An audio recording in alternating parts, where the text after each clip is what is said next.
அடுத்தது சுமித்ரா, லக்ஷ்மணரை கூப்பிட்டு லக்ஷ்மணன் சுமித்ரா தேவி நமஸ்காரம் பண்றார்.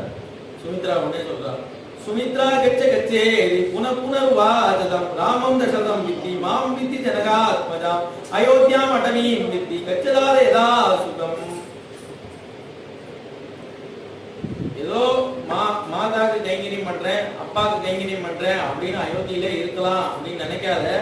உனக்கு அப்பா அம்மா தெய்வம் எல்லாமே ராமர் தான். அவர் பின்னாடி போ, நான் உன்னை பெத்ததே அதுக்காக தான், அவர் பின்னாடி போ அப்படிங்கிறார் லக்ஷ்மணர்.